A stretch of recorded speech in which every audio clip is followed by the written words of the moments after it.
पहली बार ऐसा हमको लगता है पूरे देश में हुआ कि 5 सांसद रहते हुए और एक भी सीट हमें नहीं मिला। कहीं ना कहीं आज सिर्फ नो सिर्फ एनडीए में हम ना ये साबित करता है कि पब्लिक हमारे साथ है। जहाँ जो हमारा कमेटी है, जो हमारा हर जिला में खर्चा है, किसी पार्टी से कम नहीं है कि जो भी हमारे खर्चा है तो विधानसभा में चुनाव लड़ें। अगर एनडीए में आप लोग को सम्मानजनक सीटें मिली तो आप एनडीए के साथ ही रहेंगे और अगर नहीं मिली तो आप अकेले ही चुनाव लड़ेंगे विधानसभा। इसमें कोई शक नहीं है। सुनील पांडे को आपकी पार्टी के कम सीटों से पिछली बार हारे थे, क्या लग रहा है इस बार एनडीए में उनको वो सीट मिलेगी तरारी की?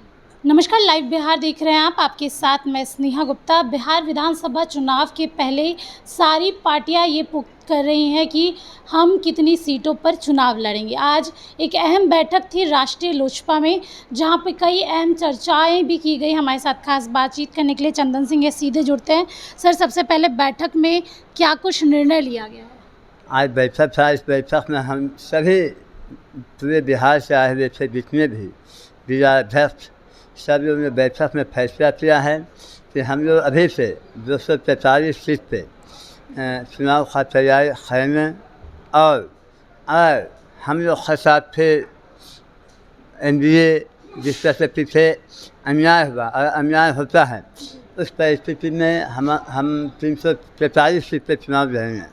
तो क्या सर आप लोग अब महागठबंधन की बात अगर हम करें तो आपके पास 2 रास्ते हैं, एक एनडीए है जिसमें आप अभी भी बरकरार हैं। अभी मैं एक्चुअली मैं बताता हूँ, जितना भी आज आया हुआ था आप भी देखते हैं, हम लोग अभी 243 पे चुनाव लड़ने का तैयारी शुरू कर दिए हैं।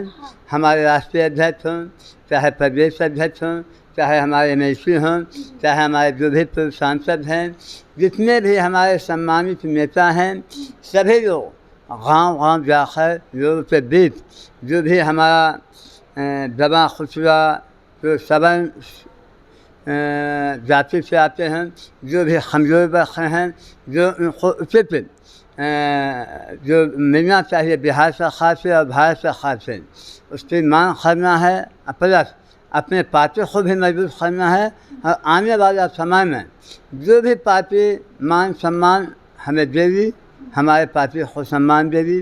सम्मान का मतलब आप समझ रहे हैं, जो चुनाव में सम्मान मिलेगा, पार्टी को सीट सम्मानित ये देंगे, उनके साथ जाऊँगा, अन्यथा हम लोग 243 सीट पे चुनाव लड़ूंगा। एक सवाल ये भी है कि लोकसभा चुनाव में आप लोग के साथ अन्याय तो हुआ ही है। तो क्या इस बार अगर विधानसभा चुनाव की अगर हम बात करें तो इस बार अगर सम्मानजनक सीटें नहीं मिली तो क्या आप लोग एनडीए का हिस्सा रहेंगे या अलग हटके चुनाव लड़ेंगे? ये फैसला सभी हमारे जिलाध्यक्ष, प्रखंड अध्यक्ष सभी लोग करेंगे। अभी हम लोग गाँव-गाँव जा रहे हैं। ये सच्चाई है कि हम लोग हर पार्टी के साथ अन्याय हुआ है, जबकि हमारी पार्टी बिहार में मतलब हर पार्टी थी जो 5 सांसद थे और पहली बार ऐसा हमको लगता है पूरे देश में हुआ कि 5 सांसद रहते हुए और एक भी सीट हमें नहीं मिला। तो कहीं ना कहीं हमें अन्याय हुआ और ये बात पब्लिक भी समझ रही है। और आप देखे हमें जब 2014 में 19 में हमारे पार्टी के साथ सम्मानजनक सीट मिला तो 40 में 39 सीट आया। तो कहीं ना कहीं आज सिर्फ नो सिर्फ एनडीए में हम ना ये साबित करता है कि पब्लिक हमारे साथ है। और आने वाला समय में मैं आपको विश्वास दिलाता हूँ, जहाँ जो हमारा कमेटी है, जो हमारा हर जिला में खर्चा है, किसी पार्टी से कम नहीं है। और मैं चाहता हूँ कि जो भी हमारे खर्चा है तो विधानसभा में चुनाव लड़ें और जब खुशी का आवाज़ बने। इसलिए हमारी पार्टी फिलहाल इस ये व्यवस्था पे काम कर रही है कि 243 सीट पे चुनाव लड़ा गया और कैसे 243 में कम से कम 80-90 सीट जीत कर हम आए, इसके बारे में पार्टी सोच रही है और मेहनत कर रही है। मतलब आप लोगों ने दोनों रास्ते खुले रखे हैं। अगर एनडीए में आप लोग को सम्मानजनक सीटें मिली तो आप एनडीए के साथ ही रहेंगे और अगर नहीं मिली तो आप अकेले ही चुनाव लड़ेंगे विधानसभा। इसमें कोई शक नहीं है। जबकि कोई भी व्यक्ति राजनीति करता है तो चेहरा भी खर्च नहीं करता है, अपने सम्मानजनक करिए, अपने कार्यकर्ताओं का सम्मान कराया जाता है, आम लोगों के लिए लड़ाया जाता है।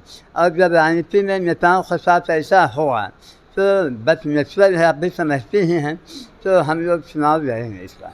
सर अब ये भी चर्चाएं जो तेज़ हो गई थी बीच में, जो आप लोग का कार्यालय है राष्ट्रीय लोजपा का वो आवंटित कर दिया गया था लोजपा आर को, वो मुहिम कहाँ तक पहुंची है? और ये न्यायालय में मामला गया हुआ है और न्यायालय जो फैसला करेगी उसको सर्वमान्य होगा। सभी लोग मानते हैं, हम भी मानेंगे, आप भी मानते हैं, सभी लोग मानते हैं। सर एक और सवाल ये भी है कि अभी तो चिराग पासवान भी एमपी बन चुके हैं। अब सबसे बड़ी बात है, कैसा लग रहा है आपको कि आप लोग ने समर्थन भी दिया था, क्योंकि उनको सीटें मिल गई थी, एनडीए का हिस्सा भी थे आप लोग ने समर्थन भी दिया, कार्य कैसा लग रहा है उनका? क्या लग रहा है कि सही तरीके से काम हो रहा है, जो जो वादे किए गए थे वो पूरे हो रहे हैं? ऐसे जनता सर्वोपरि है, जनता मालिक है और मैं उनको बधाई देता हूँ कि जनता ने चुनकर भेजा है।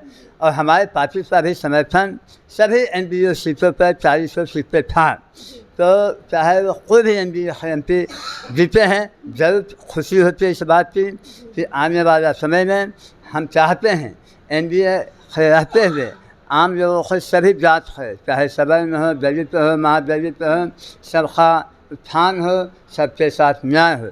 इसी भरोसे साथ तो हम लोग भी साथ में हैं। अब उपचुनाव भी होने वाले हैं 4 जगह सर, जहाँ पे आप बातें कर रहे थे कि सुनील पांडे को आपकी पार्टी के कम सीटों से पिछली बार हारे थे, क्या लग रहा है इस बार एनडीए में उनको वो सीट मिलेगी तरारी की?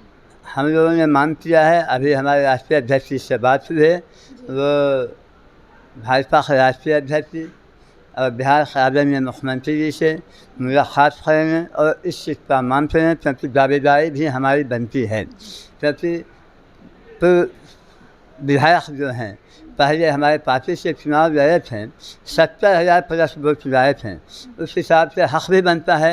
अगर हमें हक़ नहीं मिला तो फिर हम लोग पुनः बैठ पे विचार करें तो हमें क्या करना है।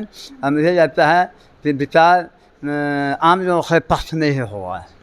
तो देखिए सीधे तौर पे कह दिया है, अगर सम्मानजनक सीटें नहीं मिली तो एनडीए का हिस्सा नहीं रहेंगे, और अगर सम्मानजनक सीटें मिली तो इस बार एनडीए के साथ ही रहेंगे। लोकसभा चुनाव में जिस तरीके से राष्ट्रीय लोजपा को एक भी सीटें नहीं दी गई थी, उसके बावजूद भी राष्ट्रीय लोजपा ने लोकसभा चुनाव में जिस तरीके से एनडीए को अपना समर्थन दिया, सपोर्ट दिया, उसके बाद अब ये आशा कर रहे हैं कि इस बार विधानसभा के चुनाव में इनको सम्मानजनक सीटें मिले। साथ में तरारी में भी ये दावेदारी पेश करना चाहते हैं। अब देखना होगा कि क्या कुछ होता है बिहार की राजनीति में। आप बने रहिए हमारे साथ, तब तक के लिए बहुत बहुत शुक्रिया।